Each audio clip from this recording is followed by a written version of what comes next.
Hello student, स्वागत है आपका बीपीएससी कॉर्नर में। आज के इस वीडियो में हम बिहार पुलिस 2023 कांस्टेबल की जो वैकेंसी आई है उसके लिए साइंस के कुछ इम्पॉर्टेंट सवालों को देखने जा रहे हैं। आपको पता होगा कि इसमें जो कुल वैकेंसी है एक वो है टोटल 21,391 पदों के लिए है। काफ़ी अच्छी वैकेंसी है। और इसमें और एक चीज़ कहा गया है कि आपका जो सिलेबस होगा वह 10th के लेवल का ही होगा।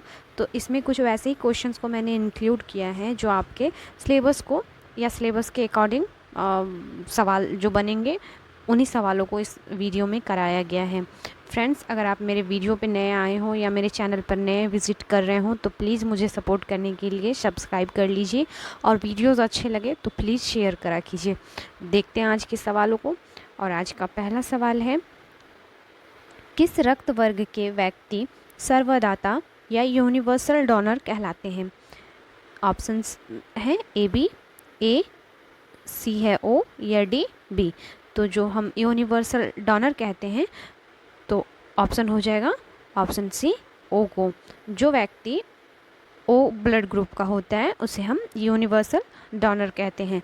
वही अगर पूछ दे कि यूनिवर्सल रेसिपिएंट किसे कहते हैं, सर्वग्राही, तो ये हो जाएगा A B, option A B हो जाएगा।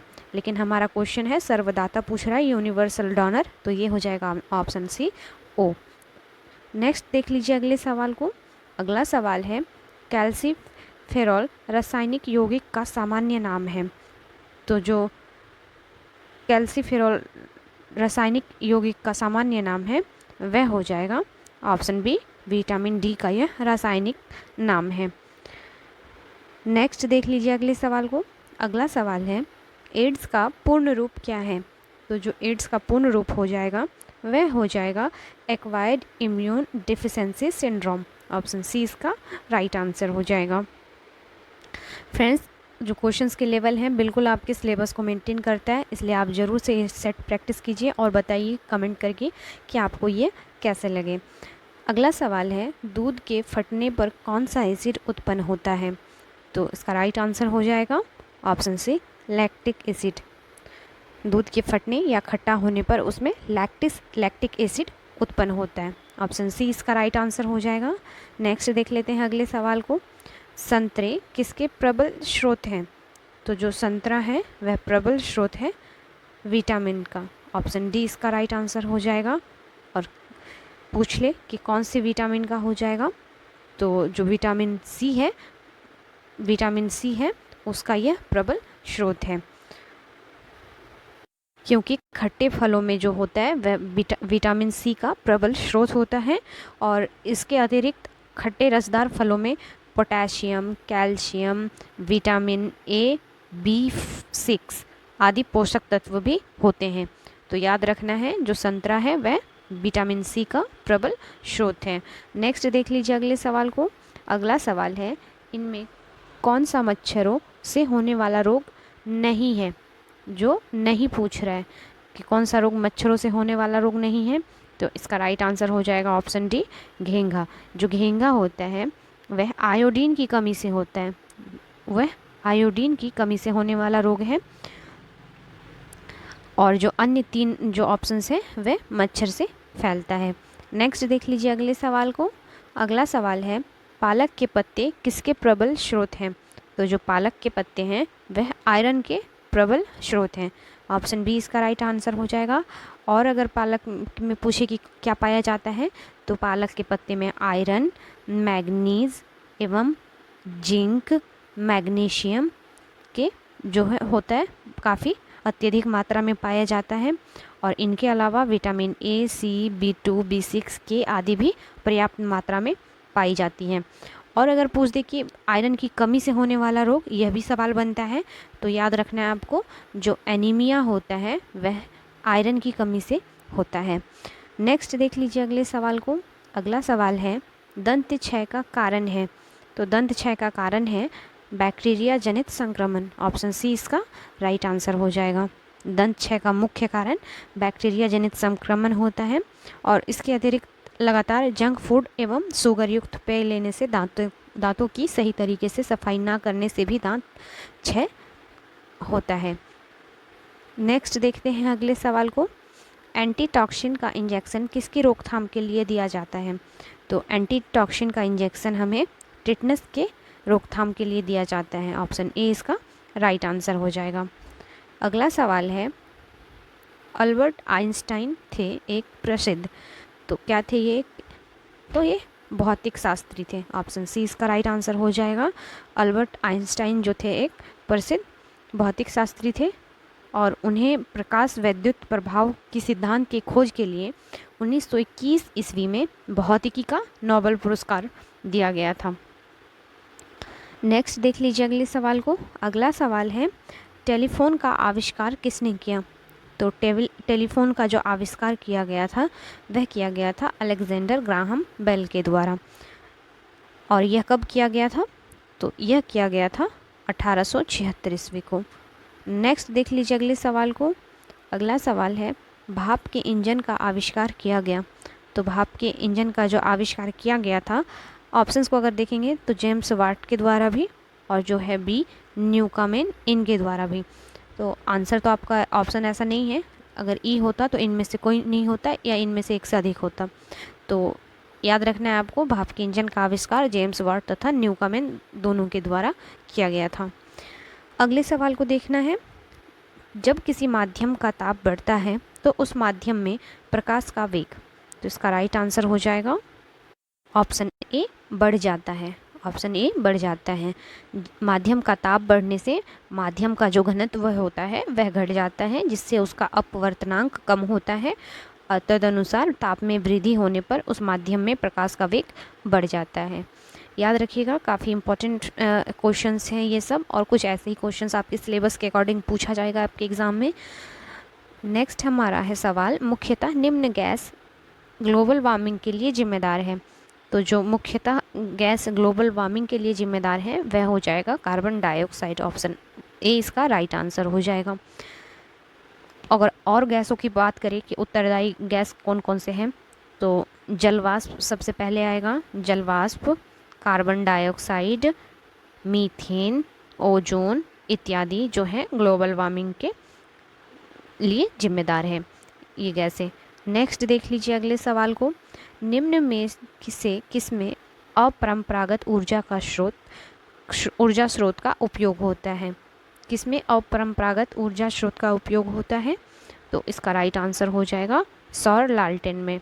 ऑप्शन सी इसका राइट आंसर हो जाएगा। सौर लालटेन में सौर ऊर्जा को संचित कर उसका उपयोग रोशनी के लिए किया जाता है, अतः जो सौर लालटेन है अपरंपरागत ऊर्जा स्रोत पर आधारित होता है। नेक्स्ट देखना है अगले सवाल को, निम्न यंत्र से विद्युत धारा का मापन करते हैं। तो विद्युत धारा को हम किससे मापते हैं? तो इसका राइट आंसर हो जाएगा अमीटर से। ऑप्शन डी इसका राइट आंसर हो जाएगा। नेक्स्ट सवाल है हमारा, डायनेमो वह यंत्र है जो निम्न को परावर्तित करता है। तो यह किसको? यांत्रिक ऊर्जा को विद्युत ऊर्जा में परिवर्तित करता है डायनेमो। नेक्स्ट सवाल है हमारा, गैल्वेनीकृत या गैल्वेनाइज्ड लौह चादरों पर निम्न की परत चढ़ी होती है। तो इसमें जो हम परत चढ़ाते हैं वह जस्ते का चढ़ाते हैं। ऑप्शन सी इसका राइट आंसर हो जाएगा। लौह चादरों को जो संक्षारण के लिए या रस्टिंग से बचाने के लिए हम उन पर जिंक या जस्ते की परत चढ़ाकर गैल्वेनीकृत करते हैं। ऑप्शन सी इसका राइट आंसर हो जाएगा। अगला सवाल है, पृथ्वी में उपलब्ध सबसे कठोरतम पदार्थ है। तो जो पृथ्वी पर उपलब्ध सबसे कठोरतम पदार्थ है उसे हम हीरा के नाम से जानते हैं। ऑप्शन बी इसका राइट आंसर हो जाएगा। नेक्स्ट है हमारा, वाशिंग सोडा किसका सामान्य नाम है? तो वाशिंग सोडा का जो सामान्य नाम है वह हो जाएगा सोडियम कार्बोनेट। इसका रासायनिक नाम क्या हो जाएगा? Sodium carbonate, NaCO3। अगला सवाल है, जब कोई वस्तु पानी में डुबोई जाती है तो उसके भार में कमी के बराबर होती है। तो किसके कमी के बराबर होती है? तो इसका राइट आंसर हो जाएगा उसके द्वारा हटाए गए द्रव्य की मात्रा के बराबर होती है। ऑप्शन सी इसका राइट आंसर हो जाएगा। नेक्स्ट सवाल है हमारा, कौन सा उद्भिद दूसरे वृक्षों की टहनियों पर वृद्धि करता है? तो इसका राइट आंसर हो जाएगा ऑर्किड जो है वह दूसरे वृक्षों की टहनियों पर वृद्धि करते हैं। नेक्स्ट है हमारा जीवित कोशिकाओं की प्रक्रिया को नियंत्रित करता है। तो जीवित कोशिकाओं को जो प्रक्रिया नियंत्रित करती है उसे हम न्यूक्लियस कहते हैं। ऑप्शन ए इसका राइट आंसर हो जाएगा। जो न्यूक्लियस होता है या नाभिक जीवित कोशिकाओं की प्रक्रिया को नियंत्रित करता है। यह प्रोटीन निर्माण के लिए सभी आनुवांशिक निर्देशकों को संग्रहित करता है, इसलिए इसे कोशिकाओं का नियंत्रण केंद्र भी कहा जाता है। याद रखिएगा, इससे जुड़ा कुछ इंपॉर्टेंट फैक्ट था। अगला सवाल है, पुष्प में द्विनिषेचन के पश्चात गुणसूत्र की संख्या है। तो इसका राइट आंसर हो जाएगा त्रिगुणित। ऑप्शन सी इसका राइट आंसर है। पुष्प में द्विनिषेचन के पश्चात गुणसूत्र की संख्या त्रिगुणित होती है। नेक्स्ट है हमारा जल जिसमें कैल्शियम अथवा मैग्नीशियम के घुलनशील लवण होते हैं कहलाता है। तो इसे हम कठोर जल कहते हैं। ऑप्शन ए इसका राइट आंसर हो जाएगा। जल जिसमें कैल्शियम अथवा मैग्नीशियम के घुलनशील खनिज लवण होते हैं उसे हम कठोर जल कहते हैं। लवणीय जल में कैल्शियम एवं मैग्नीशियम के लवण होते हैं, परंतु लवणीय जल की लवणता का मुख्य कारण सोडियम क्लोराइड है। यह भी एक फैक्ट है। जो लवणता का जो मुख्य कारण होगा लवणीय जल का वह हो जाएगा सोडियम क्लोराइड NaCl। नेक्स्ट है हमारा अगला सवाल, किस जीव में कशाब या फ्लैजिलम पाया जाता है। तो इसका राइट आंसर हो जाएगा